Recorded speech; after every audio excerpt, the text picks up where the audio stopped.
AFTV in association with Modularity. I am joined now by Stephen Karangizi.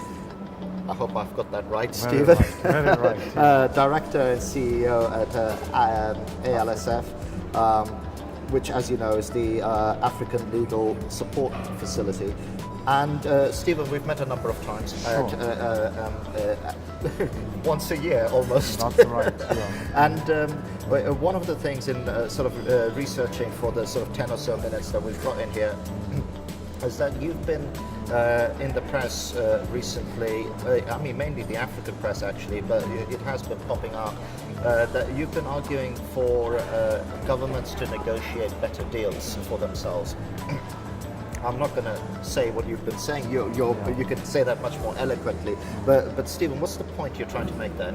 Well, in fact, the African Legal Support Facility was set up with that as one of its main focus areas.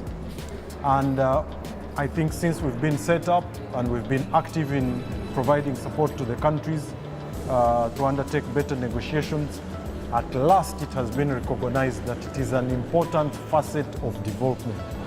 An important facet of development more so for African countries that previously did not have private sector investment, private sector activity, especially in the infrastructure area, which includes energy, because most of the investment was public sector investment. Right, so it's internal and external.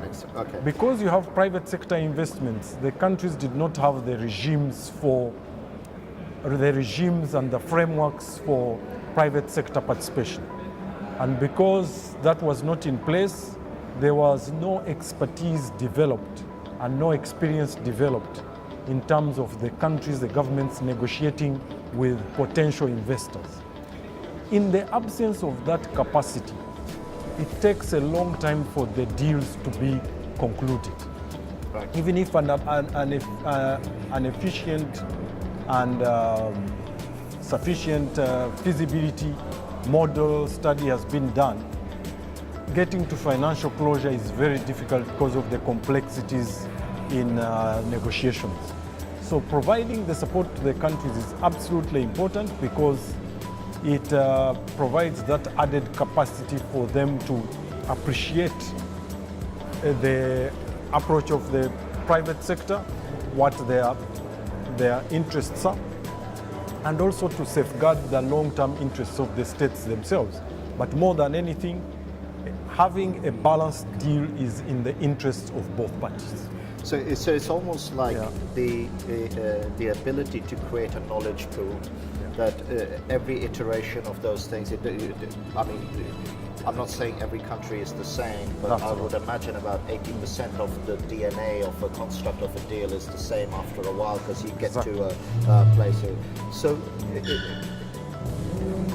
all that being said, what are you still, I'm not asking you to name any names of any particular countries because that would be unfair, but what are you still seeing that's causing you to go to the press and say, look, better deals need to be negotiated? Can you bring that to life a little bit? Can you say, right, look, here is what's happening, not out of malice, but maybe out of naivety or lack of experience or whatever it is, and it's causing this? Yes.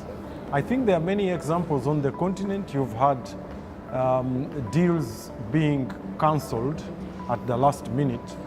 You've had frustrations by the investors, frustrations by the governments, and there are quite a few examples around, which arise from that lack of, or should I say, the asymmetry in terms of the negotiation. When you have capacity, equal negotiating capacity on both sides, it's easier for the investors and the governments to conclude a deal. So I would say there are quite a number of deals that get cancelled. If you talk with many of the investors, they can express their frustrations to you in terms of concluding the deals. And the other thing we should know is that even for the investors, they have to mobilize finance from different sources. And the longer it takes to conclude the deal, the more likely that the finance that they mobilize gets off the table. it's going to drop away. So that being said, again, going in, I mean, when you use the words, and it was in the press, so you may have been slightly misquoted. When you use the words negotiate better deals, are you saying actually more balanced deals, more win-win type deals? Yes. Is that that's precisely what we mean? Equitable deals. The deals should be concluded in such a way that the parties are, to the extent possible, satisfied with the outcome. There is predictability in what they've concluded, and there is sometimes, you are asking sometimes what happens. Sometimes you have a situation where the governments change and there is an attempt to cancel a deal that was concluded, which is very frustrating for especially the investors. With the more balanced deals, that is less likely. So that's the kind of thing we're really talking about. Because that's one of those fears as well, and I remember we talked about it.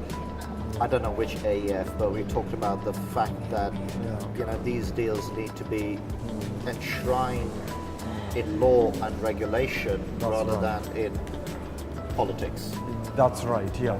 And that's the way the private sector operates also. We have to appreciate that they need predictability in terms of the business environment. Are they sure that what they are investing, they will get their return back? On the part of the government, of course, they are attracting the investment so that, in this case, if it's energy, so that they will have a resource that they can use. And these deals last a long time. So the more balanced the deal is, the better. But we also ensure, because many of these areas are new, and as a lawyer I can say, they don't teach us most of this in the law schools in Africa. There's a big difference between what you learn in school and what's the reality, in practice, right? Yeah. So one of the things we ensure, because we try to get the best advisors in the world possible, we outsource those advisors, is that when those advisors are supporting the governments in the negotiations, there is a transfer of skills, transfer of knowledge, so that the governments will be able to negotiate better deals subsequently.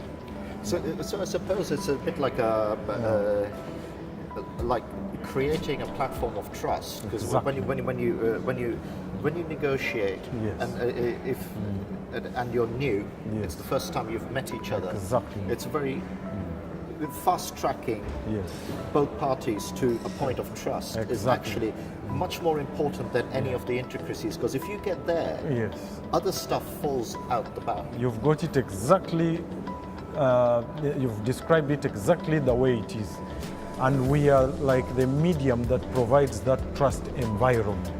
Because we are an African institution, we are able to engage the governments so that they appreciate that they need the external best advice possible, and we then facilitate an understanding of what the deal is, so that the advisors are able to intervene and provide the best support possible. And as it's amazing how quickly sort of time goes with these interviews where we are sort of constrained to 10 to 15 minutes. But having said all of that and have all of that sort of experience on the ground, I'm also hearing, and there have been a number of people sat in this chair where they're saying, "Hey, you know what? These deals are closing faster." And it seems to me, as an observation, that the deals that are closing faster and faster are the ones around renewable energy, because they have this modular capability. You can start small and grow them big. You don't have to go all in right away. Would you corroborate that? Is that what you're seeing as well? Yes, I mean, that's precisely the case, because for the renewable energy, they are much smaller. And I think we also have to admit that it's easier to get finance for them. Of course, the smaller they are, it means that there's less finance involved. The more the finance, I mean, if you have a big hydro project, you're talking of a lot more finance you need, so it takes a bit longer. So that's precisely true. But I think also the appreciation that getting external advice is useful, and also an increase of the knowledge knowledge and information that is available to most governments. Today, a lot of that information may be available on the internet, but I think we also try to guide the countries to Well, where that the internet is great, but That's true. again, you still need a trusted You site still or need a a trusted trust. place where you go, oh, that's been validated. And As so they say, the devil is in the details, so you still need to analyze the details.